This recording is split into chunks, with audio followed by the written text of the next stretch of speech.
Hora de conversar com Juliana Rosa. Juliana, por que, afinal de contas, aí informações de bastidores, né? O Haddad falava ontem sobre a questão da defesa e tal, mas nos bastidores, por que essa demora tão grande no anúncio desse bendito pacote de corte de gastos, hein? Bom dia para você. Pois é, trouxe aí informações de bastidores do governo sobre esse pacote, Megali. Bom dia para você, para Carlinha, bom dia para o nosso ouvinte. Eu estava conversando com essa fonte do governo e perguntei por que está demorando, por que o presidente Lula foi para o G20 e até agora não teve anúncio do pacote, e a informação última tem a ver justamente com esse encontro do G20. O presidente Lula, ele foi orientado a anunciar o pacote de corte de gastos que já está fechado depois da reunião do G20 para evitar protestos. Essa fonte me falou que era importante que o presidente Lula evitasse protestos em meio à chegada de autoridades mundiais, que poderia haver protestos de professores e de policiais. Então, pegando essa frase, isso leva a crer, olhando para professores, isso leva a crer o seguinte: podem ter duas mudanças que podem gerar protestos de professores. Uma delas é a mudança na regra hoje de crescimento de despesas ligadas à educação. Toda vez que a arrecadação de impostos cresce, tem um percentual mínimo para a saúde e educação, e esse crescimento, então, de gastos com a educação, ele poderia diminuir, ele pode ficar limitado ao crescimento que vale pela regra fiscal hoje, que é limitar toda e qualquer despesa a um crescimento anual de até 2,5% acima da inflação. Um outro ponto que poderia também gerar insatisfação no caso dos professores, quando essa fonte fala em professores, é a mudança do Fundeb, o Fundo de Desenvolvimento da Educação Básica. Hoje, 30% dos recursos do Fundeb entram dentro dos gastos gerais com educação.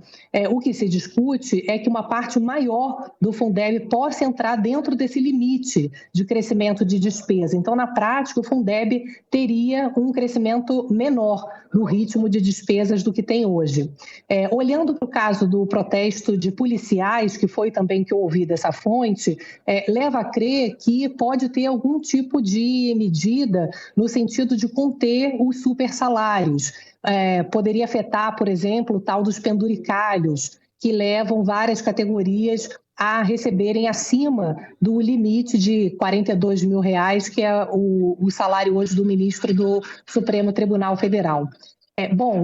A perspectiva é de um anúncio assim que houver, então, a volta do presidente Lula, desse encontro do G20, já estaria fechado. A expectativa é que seja um corte de gastos que poderia somar em torno de 30 bilhões no ano de 2026, mais 30, 40 bilhões em 2027. A XP calcula que os cortes de gastos nos próximos 10 anos podem chegar perto de 150 bilhões de reais. Estamos aguardando porque, além dessas mudanças que eu falei na questão da educação e também dos supersalários, já é dado como certo mudanças na regra de crescimento do salário mínimo, que vai fazer muita diferença. Hoje o salário mínimo ele cresce a partir de uma regra que poderia mudar. Hoje levando em consideração a inflação do ano anterior mais o PIB de 2 anos antes. Poderia mudar essa regra também, o salário mínimo crescendo dentro desse limite de 2,5%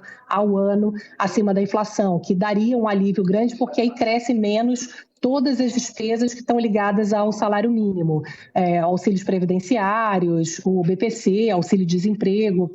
Então, a gente segue aí nessa expectativa. O mercado financeiro divulgou agora há pouco, o Banco Central, novamente, mais uma rodada de piora em previsões de inflação, 4,64% previsão de inflação esse ano, juros maiores para o ano que vem, 12%. Então, o governo sabe que para poder evitar uma pressão inflacionária e um juro alto por mais tempo no ano que vem, esse pacote vai ser fundamental. Então, estamos aí no aguardo. Que eu sinto aí, conversando com as fontes, é que a expectativa é bastante positiva no anúncio desse pacote.